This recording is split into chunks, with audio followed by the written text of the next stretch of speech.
வீட்டில் இருக்க அத்தனை பேருமே அசிங்கப்படுத்தி அவமானப்படுத்தி ரூம் விஷயத்துலேருந்து வந்து பார்த்திங்க அப்படின்னா வந்து பல விஷயத்தில் ரோகிணியும் விஜயாவும் வந்து மீனாவை எவ்வளோ நோகடிச்சிருக்காங்க. ஆனால் அப்போல்லாம் கூட வந்து அவங்க என் குடும்பத்தினர் என் குடும்பத்தில் எப்படி தான் இருப்பாங்க, எப்படி இருந்தாலும் பரவாயில்ல, எவ்வளோ முகத்தில் காரி துப்புனாலும் சரி நானே எல்லா வேலையும் செய்வேன் அப்படின்னு தான் செஞ்சுக்கிட்டு இருந்தாங்க.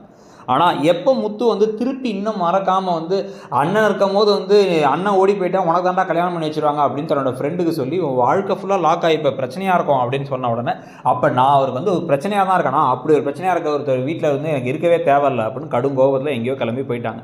போனவங்க ஒரு வேளை கோயிலில் கூட உட்காந்துருக்கலாம், உட்காந்துக்கிட்டு அப்படியே சாமியை பார்த்துட்டு வாழ்க்கையில் சோகத்தை யோசிச்சுட்டு இருக்கலாம். ஆனால் அதுக்குள்ளாரே வந்து பார்த்திங்கன்னா வந்து சிட்டி தூண்டி விட்டு இப்போ சத்யாவே வந்து முத்து மேலே போலீஸ் கேஸ் கொடுத்துட்றாரு. இன்னொரு பக்கம் வந்து போலீஸ்க்கு ஸ்டேஷனுக்கே போயிட்டு முத்துக்கும் இவருக்கும் இடையில சண்டையும் நடந்துகிட்டு இருக்கு.